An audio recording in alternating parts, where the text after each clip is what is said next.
awiri aimamu amuna ikaziu omzimu wanguyera mdaliso mpasetu koma awiri aimamu amuna ikaziu omzimu wanguyera mdaliso mpasetu muluzani seyawa atati leloli muna kwa tisadamu ndi ava kalelo muluzani seyawa atati leloli muna kwa tisadamu ndi ava kalelo awiri aimamu amuna nikaziu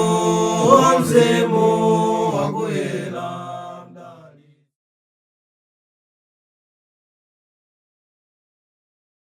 Yafikaso nthawi ino imene timakhala tikuphunzira paphunziro lathu lokhudza banja. Tsiku la lero tikhala tikulowa mphunziro lathu la namba 27 limene tioneponso pa banja lina limene lingatiphunzitsenso ife chitsanzo chabwino kapena phunziro labwino. Kwa amene takhalira limodzi taona maphunziro ambiri okudza banja, taona zinthu zambiri zimene ifenso mabanja amasiku ano tingatiphunzirapo malingana ndi mmene Mulungu anayikira. Kotero pamene tikufuna kuyambanso phunziro limeneli ndikupempheni kuti tikhalire limodzi kuti titophunziraponso kuchoka pa banja limeneli. Pa tsiku la lero muli ndine m'bale wanu Vinjero Gondwe. Tikumbere program imene yakutipatsira nda Biblical Studies Outreach Lilongwe School Biblical Studies Outreach, amene cholinga chawo chinabe chimodzi chomwe chija chofuna kuphunzitsa Baibulo. Komanso Lilongwe School Biblical Studies akukudziwitsani kuti tsopano pano mwayi watsegulidwa kwa iwo amene angafuna kuphunzira Baibulo kwa zaka ziwiri mwaulere. Kuyambira chaka cha 2027 mu January mpaka 2028 mu November, zaka ziwiri akuphunzira Baibulo. Skulu imene ili ku Lilongwe ku Mitundu ndi ampingo wa Khristu ndi aulere. Imafuna munthu yekhayo amene ali wampingo wa Khristu, komanso yekhayo amene ali ndi certificate ya form 4, komanso akhale kuti akuzokhala kuti ali pabanja kapena sali pabanja. Ndololedwa kutero. Mwina ndinu, mwina ndi ana anu, adziwitseni, mwina ndi membala wina wa mpingo pano, mudziwitseni za uthenga umenewu. Kuti mwayi watsegulidwa kwa iwo amene angafuna kuphunzira Baibulo mwaulere kwa zaka ziwiri. Mukhoza kufunsa pa nambala iyi 0822 766 018. Mukatero mudzatha kuthandizidwa pa funso lililonse limene mungakhale nalo lokhudza skulu komanso lokhudza program imeneyi. Program imeneyi iso mukuzipeza pa tsamba lathu pa YouTube kungokangana Lilongwe School Biblical Studies. Mudzatha phunziro limeneli komanso maphunziro ena ambiri. Komanso namba aperekedwa mukugwiritsa ntchito ngati mufuna kutumizidwa phunziro limeneli lomvera pa WhatsApp kuti mutomvera pa nthawi yanu. Tsiku la lero tikhala tikulowa mu phunziro limeneli la namba 27, ndipo mphunziro limeneli tionapo pa munthu wina kapena pa banja lina, banja la Yobu. Pamene angotchula kuti banja la Yobu ndi banja limene nthawi zambiri anthu tikangotchula Yobu timamupanga associate ndi mavuto, chifukwa anali munthu amene anakumana ndi mavuto ambiri. Koma buku limene la Yobu muli mavesi awiri amene nthawi zambiri anthu ambiri timawadziwa. Mavesi amene nthawi zina mwina amanenedwa chifukwa kuti zinthu zonse tikumane nazo, koma amene mavesi odziwika bwino kwambiri. Vesi yoyamba ndi buku la Yobu chapter 1 verse yake ya 21, ndipo vesi yachiwiri ndi buku la Yobu chapter 13 verse yake ya 13. Pa Yobu chapter 1 verse yake ya 21 amanena kuti, nati ndinatuluka m'mimba ya amayi wanga wamaliseche ndidzamukanso. Yehova anapatsa, Yehova watenga, lidalitsike dzina la Yehova. Awa ndi mawu amene Yobu anawayankhula atakumana ndi zinthu zina zimene samayembekezera. Awanso ndi mawu ena amene anthu ambiri mwina timafuna tayankhula, koma mwina popeza nthawi ya zovuta yonse takumane nayo amaoneka ngati ndi mawu opepuka. Koma Yobu anayankhula maonera kuti Mulungu anandipatsa, ndipo zimene anandipatsazo Mulungunso watenga. ndi vesi imene ambiri timayidziwa ndithu. Ndiye tiona kuti Mulungu anamupatsa chani, tiona kuti Mulungu anatenga chani, ndipo Mulungu anadalitsika chifukwa chake ndi chani. Vesi yachiwiri imene timapeza buku la Yobu ndi chapter chake cha 13 pa vesi yake ya 13.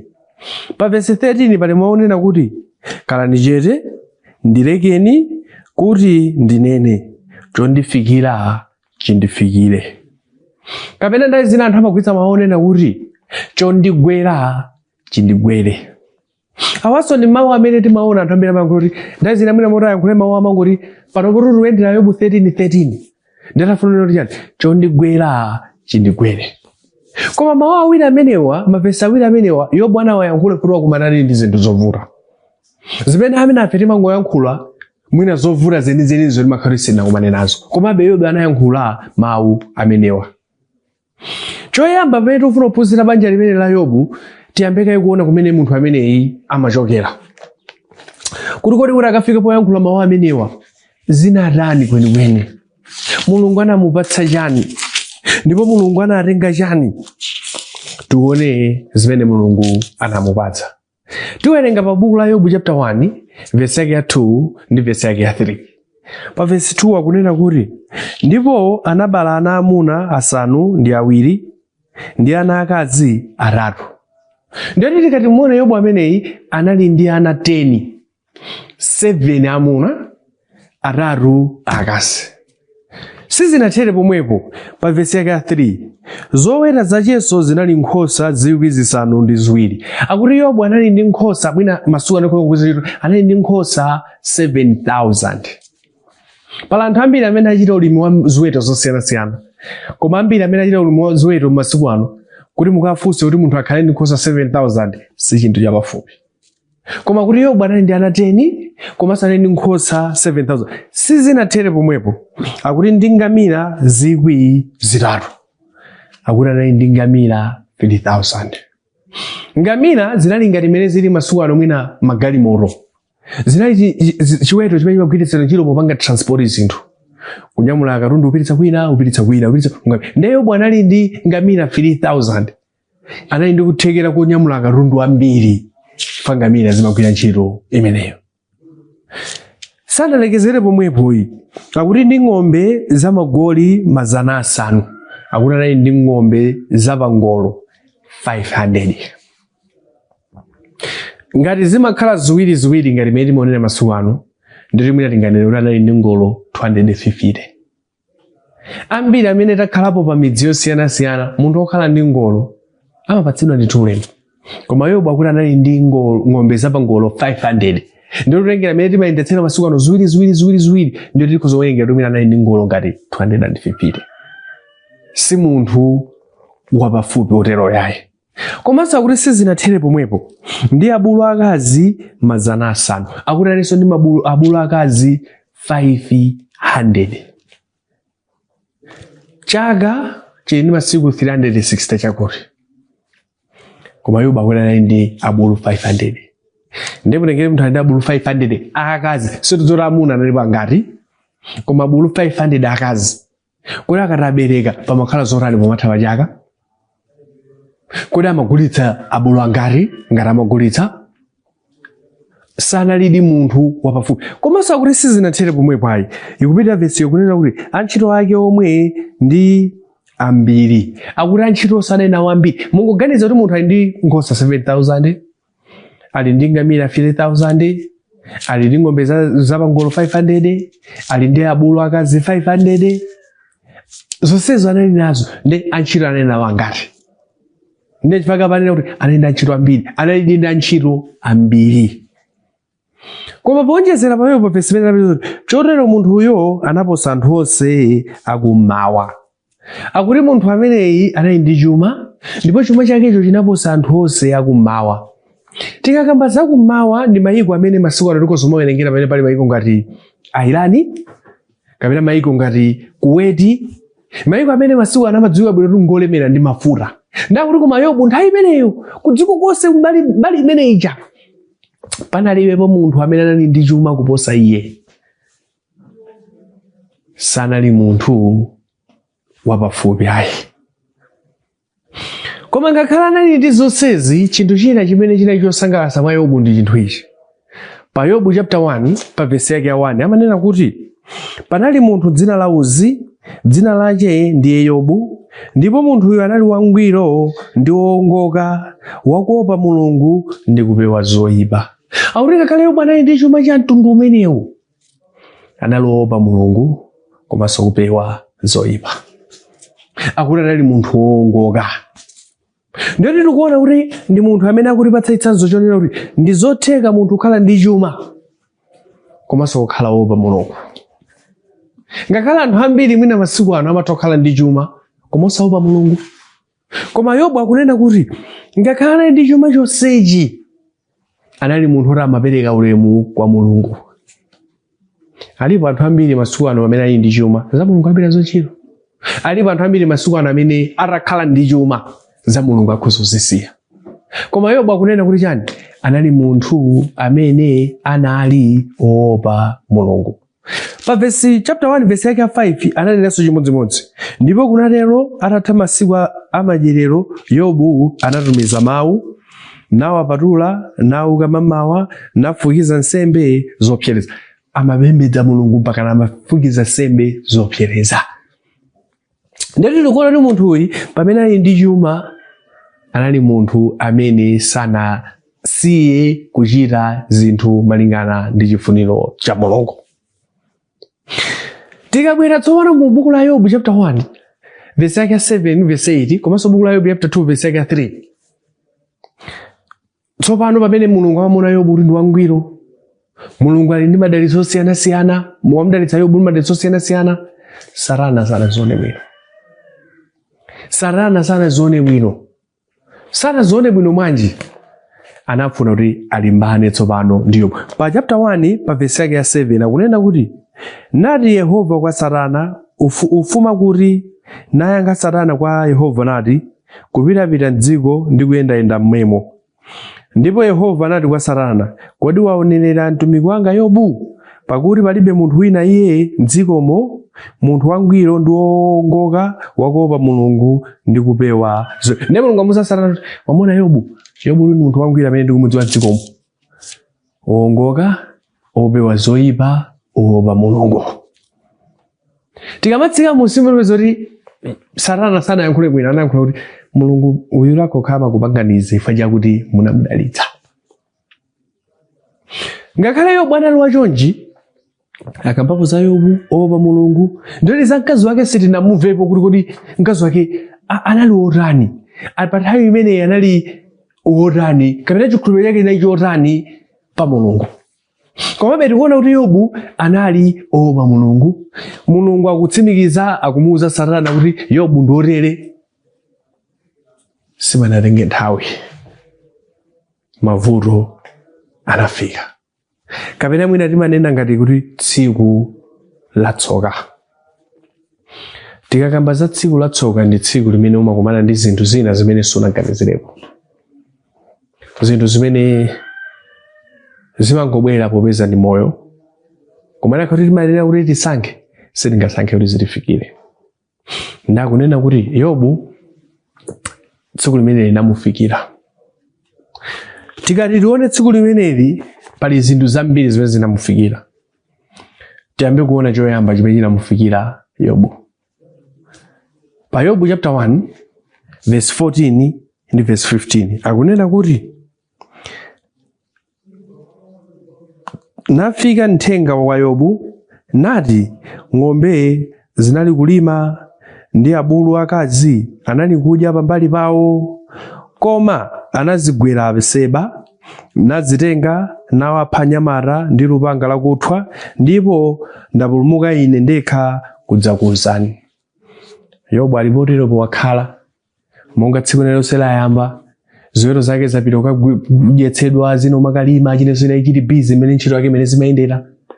Akuti anangoona munthu akubwera kwa Yobu kumuwuza kuti ukulu kwachitika izi. Aseba abwera, ng'ombe zija ndi abulu aphedwa, komanso zina zatengedwa, antchito onse aphedwa, ndapulumuka ndine ndekha. Tikumbukire kuti anali ndi ng'ombe zingati. tikumbukira anali ndi abulu angati akuti atenga anthu amupanga chipongwe awaphaso antchito amene amawayang'anira ziweto zija. Yobu sanangotaya ziweto zokha, watayanso miyoyo ya anthu amene amamuthandizira ntchito zake. Ali chikhalire pa vesi 16 akali chilankhulire uyu anadza winanso nati, wagwa moto wa Mulungu wochokera kumwamba, wapsereza nkhosa ndi anyamata, nunyeketsa, ndipo ndapulumuka ine ndekha kudzakuzana. Wina akuyankhula kuti ng'ombe zatengedwa ndi aseba zatere asanamalize ati wina akubwera, unagwa moto wochokera kumwamba uku, ndipo moto umene watenga wapha nkhosa ndi antchito, ndapulumukanso ndaninso ndine ndekha. Zikuchitika tumoteromo sipanatenge nthawi akumva zimene zachitikira moto ndi nkhosa zija.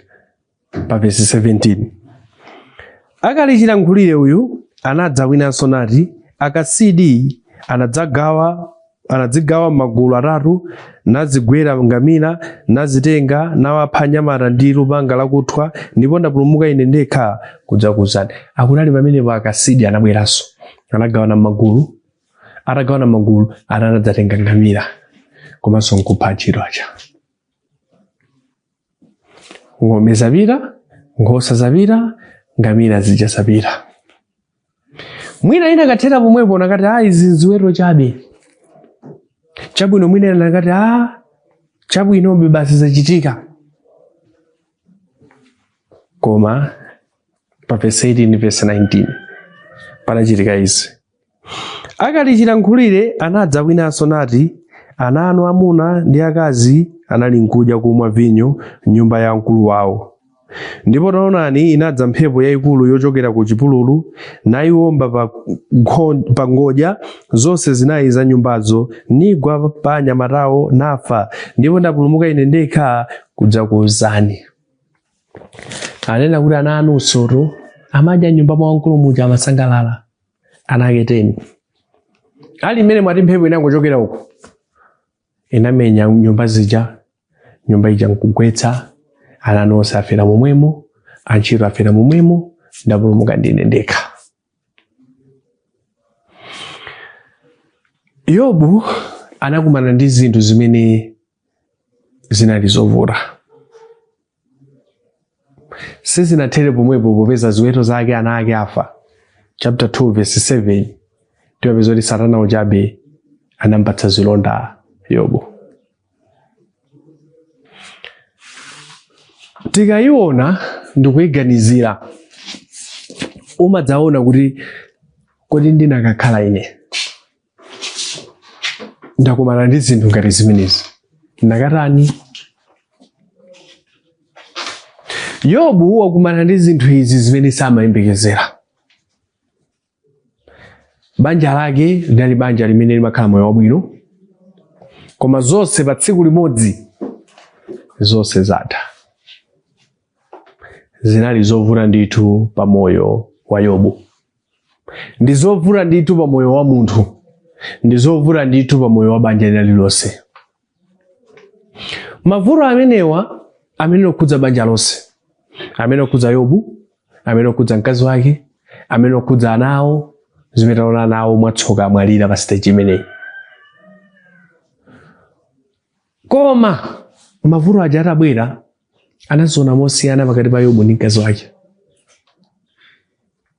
Ngakhale zinakumana ndi zimenezi kuchitira cha verse yake 1 verse yake 21 chapter 1 verse 21 Yobu pamene anayankhula maonero kuti chani, Mulungu anapereka, watenga, dzina lake lilemekezeke. Tangoganizani munthu wakumana ndi zovuta zimenezi koma kuti dzina la Mulungu litani lime. Tilipo anthu ambiri amene tikakumana ndi zovuta timambopanga question kuti Mulungu anali kuti. Pala anthu ambiri amene amanena kuti Mulungu kulibe funa kuti bwanji anthu akumwalira mzipatala, bwanji anthu akudwala, bwanja kuti ena kale Mulungu alibe bwezi onse wasanadwale. Koma Yobu anena kuti ngakhale zatere sizitanda zoti Mulungu kulibe. Mulungu alipo. Mulungu alipo. Pamene amaganizira kuti mwina mkazi wake akhoza makhala naye pambali umati pepana mulanga zachitika tivomekezeni tioneni kuti tichita chani. Koma tione zimene mkazi wake anayankhula buku la Yobu chapter 2 pa verse yake ya 9. Pa verse 9 akunena kuti chani? Pamenepo mkazi wace ananena naye, kodi umiriranso kukhala wangwiro? Chitira Mulungu mwano ufe. Tangoganizani pamene mwakumana ndi mavuto ngati pabanja, pamene muyembekeza kuti mkazi achitapo ichi, mwamuna achitapo izi, tonse tikhala limodzi, koma imene chikuchitika ndi cha mkazi akunena kuti tangonyozani Mulungu mufe. Muvutikira chani kukhala wangwiro? Sindidziwa kuti Yobu atava amenewa anazilandira bwanji. Koma tangoganizani ana anu onse amwalira, taganizani chuma chanu chonse chatha, taganizani iweyo ukudwala, ndi mkazi wako akabwera akanene kuti tangonyozani Mulungu mufe. Ngati Yobu amaona ali m'mavuto, kuyankhula kumene anayankhula mkazi kunonjezeranso mavuto a mtundu wina. Koma mkazi uja atayankhula zimenezo Yobu pa verse 10 chapter 2 anayankhula mawu otene. Koma ananena naye, ulankhula monga amalankhulira akazi opusa, tidzalandira zokoma kwa Mulungu kodi? Osalandiranso zoyipa. Pa ichi chonse Yobu sanachimwa ndi milomo yace. Ndiyo bwana alibwera mkazi wake kuti koma mkazi wayankhula ngati opusa. Kodi tingofuna kulandira zabwino zokhazoka kwa Mulungu osafuna kulandira zoyipa? Yobu chimene amafuna mthandize mkazi wake kaganizidwe. Koma mkazi ananena kuti chani? Tangofani tangonyozani Mulungu mufe. Mavuto ndi chinthu chowawa, koma mavuto asalipangitse ife kunyoza Mulungu. Kapena mavuto asalipangitse ife kuyamba kuona zinthu za Mulungu ngati zosafunikira. Mavuto amakhala akulu, koma mukakhala muli limodzi ngati banja amacheperako. Koma banja la Yobu mavuto anali akulu kale, komanso mkazi uja anaonjezeranso. Pomusiya Yobu kuti athane nawo mavuto ekha, pomusiya Yobu kuti azionere ekha, pamene onse ataya nawo, onse ataya chuma chawo, onse akumana ndi zovuta. Pali phunziro lalikulu limene ife tingaphunzirepo. Kodi mavuto akatipeza titani monga amene anakumana ndi Yobu? Nthawi zina mavuto akatipeza banja limagawanikana. Mwina mwamuna amanena mkazi, ndikakuwuzani mwanayi musamatere, mwaonatu muthana nazo nokha. Nthawi zina mwina mkazi amauza kuti inenso ndikakuwuzani muthana nazo nokha. Koma kodi zingatheka leso thana nazo yekha ngati muli pabanja? Mavuto amapeza munthu wina aliyense. Wapabanja, munthu amene sali pabanja. Banja lina lilonse limapeza mavuto. Ena amathetsa nzeru. Ndazira timapapa anthu koma izi ndeza ndithetsa nzeru. Akumana ndi zinthu zimene ayesa kuganiza kuti zeru zawo zonse ngati zatha. Koma chimene chimafunikira ndi chani kuti pabanja mukhalire limodzi? Pali phunziro lalikulu kuti banja likhalire limodzi. Buku la Mlaliki chapter chake cha 4 verse 9, 10, 11, 12. Mlembi ameneyi anayankhulapo zinthu zinaso zimene zingathandizirenso pabanja akakumana ndi mavuto. Pa verse 9 akunena kuti chani? Awiri aposa mmodzi, pakuti ali ndi mphotho yabwino ntchito zawo. Pakuti akagwa wina adzadzutsa nzache, koma tsoka wakugwa wopanda wonyamutsa. Ndiponso awiri akagona limodzi afunditsana, koma mmodzi pa yekha kodi adzafunditsidwa bwanji? Ndipo wina akamlaka mmodziyo, awiri adzachirimika, ndipo chingwe cha nkhosi zitatu sichiduka msanga. Akunena kuti awiri akakhala anthu awiri amalimbitsana, wina akagwa wina amadzutsa nzake. Koma mngati muone banja la Yobu pamene wina wagwa, kapena pamene banja lagwa, mkazi uja kupitirizabe kumuponda kumugwetsa nzake uja. Pomuuza kuti tangonyozani Mulungu mufe zithepo izi. Kodi banja lathu ndilotani? Kukhala awiri mafuta tilimbitsane. Kukhala awiri zimathandiza kuti mafuta amene mwakumana nawo mwakonzerere limodzi. Koma pati kuona banja limene momwe abwere pamodzi akonze mavuto, wina akuti uona wekha, uthana nazo wekha, ine zezo zisandikhudze, mwina akuyankhula moteromo. Yobu amayenera kukhala ndi munthu womulimbitsa mtima amene ali mkazi wake. Ifenso tiyenera kukhala ndi munthu wotilimbitsa mtima tikakumana ndi mavuto. Ayenera kukhala mwamuna wathu, ayenera kukhala mkazi wathu. Kodi ifeyo banja lathu tikakumana ndi mavuto, ndife mwamuna wotimalimbitsa mtima mkazi wathu? Kodi ndife mkazi wotimalimbitsa mtima mwamuna wathu? Kapena timati muziona nokha, mutsana nazo mukamaliza mudzandipeza? Banja tisaiwale kuti mthupi limodzi. Banja tisaiwale kuti mwamuna atalengedwa buku la Genesis lija anankozera mkazi womutangatira. Kodi kuthandizira kwake nkoononga? Kapena kuthandizira kwake nkokoza zetu? Tikuona banja limene la Yobu, mkazi wa Yobu anaonetsa chitsanzo chosakhala bwino.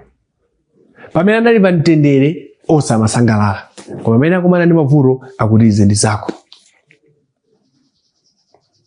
Pa buku la Yobu chapter 2 verse 7 mpaka 9 timapeza kuti Yobu pamene anali ndi zilonda olokudzikanda amadzikanda yekha. Anali yekha ndithu. Mkazi wake momwe muthandiza ayi ndithu. Ngakhale Yobu anali pa banja koma betikozomera kuti mwina Yobu anali yekha. Chifukwa nzake amene amuthandize sanagwire ntchito yomuthandiza. Nthawi zina timaona masiku ano timamva anthu akudzipha. Mwamuna wina wadzipha, mkazi wina wadzipha uku, ukudzatere. Mukapeza tonse aja nthawi akudzipha pa nkhani yokhudza zachikondi, zokhudza pa banja, mavuto amene akumana nawo. Nthawi zina amadzipha kwa munthu amene wathandiza sakuwathandiza ndi munthu amene akuonjezeranso mavuto mu moyo wawo. Kodi ife ndife mkazi orani? Ndife mkazi okhala ngati mkazi wa Yobu? Kodi ife ndife amuna orani? Ndife amuna okhala ngati mkazi wa Yobu? Azizake aja anabwera Yobu chapter 2 verse 11 mpaka 13 kuti amuthandizire, koma anayambanso ino muloza zala. Mwina mwachimwa, mwina mwatere, mwina mutere. Amene amuthandize koma sanathe kumuthandiza. Mwamuna ndi mkazi ndi thupi limodzi. Thupi limodzi pa mtendere, thupi limodzi pa mavuto. Kodi pa mavuto akatipeza timakhala thupi limodzi? Buku la Genesis chapter chake cha 3 verse 12. Adamu ndi Hava atachimwa anafunsa Satani. Adamu anati, mkazi munandipatsa uja amene anapanga zakuti. Ngati kuti akulosa chala mkazi uja pamene na Yesu anali nkuthekera kokana zimene mkazi wabweretsa. Tisakhale banja loti tikakumana ndi zovuta ndi tiyambe kuloza zala chatu. Ndipo ngumati muthana nazo sonoka. Mavuto amachepako pa banja ngati simunasiyane. Mavuto amachepako pa banja ngati mwamuna ndi mkazi wonse akunyamulira limodzi. Yobu anakamvera zimene mkazi wake akunena kuti munyoze Mulungu, anakafadi. Koma Yobu sanatero, anakhalabe wangwiro. Timaona tikamapita kumapeto anamudalitsanso. Banja lina lililonse lidzakumana ndi mavuto. Amangosiyana ndi mavuto. Koma tsopano mavuto aja kuti achepe, mwamuna ndi mkazi mukhale pamodzi. Koma pakabwera mavuto wina kulowera uku, mavuto amakula. Taona pa banja la Yobu kunena kuti ndizotheka mukozokhala pa mtendere lero, ndizotheka mawa mukozopeza mavuto akulu. Kodi ife pa banja lathu tukhala bwanji? Tentipuzirepo pa chitsanzo cha Yobu ndi mkazi wake kuti pamene tapeza mtendere tikhale limodzi, pamene tapeza mavuto tikhale limodzi, pamene tapeza mavuto tilimbikitsane kuti tisunge lamulo la Mulungu, osati pamene tapeza mavuto tilimbikitsane kuphwanya lamulo la Mulungu. Tikatero lidzakhala banja labwino. Izi zimene timafuna tionepo pa nkhani ya Yobu ndi mkazi wake akutiphunzitsa ndithu kuti mavuto adzatipeza, koma takozere limodzi, tisalozani zala, tisasirane, koma tonse tigwire limodzi. Pa programu ya lero mlali ndine mbalo wanu Vinjero Gondwe. Mwina tili ndi funso kapena ndimanga, tikugwiritsa ntchito nambala iyi 022 766 018. Komanso mungokumbutsana kuti kuli msonkhano wa mpingo wa Khristu ku Mitundu pa 14, 15, 16 August chaka cha 2026. umene ukupita nawo sampingo wa Khristu osamene sala mpingo wa Khristu kuti adzakhale nawo limodzi pa masiku amenewo. Mwina nkutheka inonso mukozofuna udzakhala nawo tiye tidzakhale limodzi. Kufikira nthawi ina Mulungu akudalitseni nonse. Amen. Awiri aimamu amuna ikazi umzimu wakuyera mdaliso mpasetu. Koma awiri aimamu amuna ikazi umzimu wakuyera mdaliso mpasetu.